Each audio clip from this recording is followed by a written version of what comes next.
सुविधा में खर्च होता है। और एक एक करके हर एक स्थान को भव्य स्वरूप दिया जा रहा है और भव्य स्वरूप देकर के आम जनमानस की भावनाओं को सम्मान देने का काम किया जा रहा है। एक तरफ यह और दूसरी तरफ देश के अंदर विकास, हाईवे बन रहे हैं, 4 लेन, 6 लेन, 12 लेन के हाईवे, एक्सप्रेसवे बन रहे हैं, रेलवे लाइन बिछाई जा रही है। आनंद नगर से सिसवा तक पूरी रेल लाइन की स्वीकृति हो चुकी है, कार्य भी प्रारंभ होने जा रहा है। बहनों और भाइयों, आप अनुमान करिए 17 के पहले इस महाराजगंज की सड़कें सबसे खराब मानी जाती थी और आज आसानी से आप चल पा रहे हैं, इसलिए क्योंकि आपने सही जगह वोट का इस्तेमाल किया था। इसलिए आज मेडिकल कॉलेज भी बन रहा है महाराजगंज में, गोरखपुर में एम्स बन गया, फर्टिलाइजर चल गया, सिद्धार्थनगर में मेडिकल कॉलेज का निर्माण हो गया, कहीं एम्स बन रहे हैं, कहीं आईआईटी बन रहा है, कहीं आईएम बन रहा है, कहीं ट्रिपल आईटी, कहीं पे एनआईटी, कहीं वर्ल्ड क्लास यूनिवर्सिटी का निर्माण। एक नई पहचान बन रही है भारत की, एक विकसित भारत की आधारशिला बन रही है, ये नए भारत की पहचान बन रहे हैं। विकास भी है, देश का सम्मान भी बढ़ा है, सुरक्षा भी पुख्ता हुई है। कांग्रेस के समय में आतंकी घटना घटित होती थी और कांग्रेस के नेताओं से बोला जाए, उस समय की सरकार से कहा जाता था कि आतंकवादियों के खिलाफ कार्रवाई करो, तो ये कहते थे आतंकवादी सीमा पार के हैं। और आज तो क्या है, मोदी जी के नेतृत्व में आतंकवाद और नक्सलवाद समाप्त।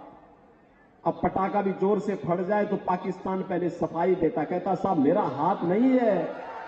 उसे मालूम है, मुझे उसे मालूम है कि अगर देर लगाई तो ऐसा न हो कि भारत के बहादुर जवान घुस करके फिर वहीं पे मारपीट और उनकी ऐसी की तैसी कर दे।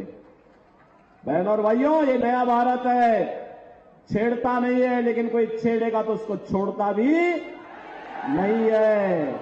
लेकिन ये हिम्मत केवल बीजेपी और मोदी जी दिखा सकते हैं, कांग्रेस नहीं दिखा सकती। कांग्रेस दिखा पाएगी क्या? समाजवादी से अब उम्मीद करते हैं क्या? अरे ये लोग तो आज भी पाकिस्तान का राग अलाप रहे हैं, कहते हैं पाकिस्तान को कुछ मत बोलो, उसके पास एटम बम है। तो हमने कहा हमारा एटम बम क्या फ्रीज में रखने के लिए रखा है क्या? बहनों और भाइयों, ये नया भारत है, किसी को धमकी नहीं देता है, मानवता के कल्याण का मार्ग प्रारंभ करता है, प्रशस्त करता है। लेकिन अगर कोई धमकी देगा तो फिर उसका जवाब उसी भाषा में देने की हिम्मत भी भारत करता है। सुरक्षा भी है, सम्मान भी है, विकास भी है और गरीब कल्याणकारी योजनाओं की तो कोई गिनती नहीं। 80 करोड़ लोग फ्री में राशन, ये समाजवादी पार्टी की सरकार के समय सब राशन माफिया हड़प जाते थे।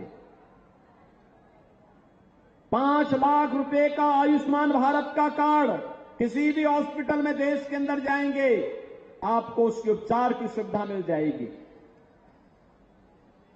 यहां पे बनटांगिया गांव 18 बस्तियां के लिए महाराजगंज में थी, दर दर की ठोकरें खाती थी, आज उनको रेवेन्यू विलेज के रूप में मान्यता दी गई है। आजादी के बाद उनको पहली बार एहसास हुआ है कि हम भी आजाद भारत के नागरिक हैं, सम्मानजनक जीवन जी रहे हैं, उनके मकान बन रहे हैं, वहां बिजली जा रही है, वहां सड़क जा रही है, वहां पानी की सुविधा है, उनके स्कूल बनाए जा रहे हैं।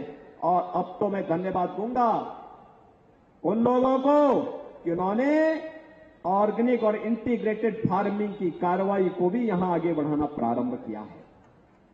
बहनों और भाइयों, किसानों को किसान सम्मान निधि, हर गरीब के घर में शौचालय, हर घर नल की योजना। याद करिए 2017 के पहले इंसेफ्लाइटिस से, नौ की बीमारी से सर्वाधिक मौतें महाराजगंज और कुशीनगर जनपद के मासूम बच्चों की होती थी। क्या ये समाजवादी पार्टी और कांग्रेस के लोगों को नहीं दिखता था क्या? एक गरीब का बच्चा था और समय दम तोड़ता था, इनकी संवेदनाएं नहीं पिघलती थी। हम लोगों ने संवेदना व्यक्त की, हम लोग गए, सरकार में आए, इंसेफ्लाइटिस को माफिया की तरह हमेशा के लिए समाप्त कर दिया। अब इंसेफ्लाइटिस से बच्चों की मौत नहीं होती है यहां पे। आज तो मेडिकल कॉलेज का निर्माण महाराजगंज में हो रहा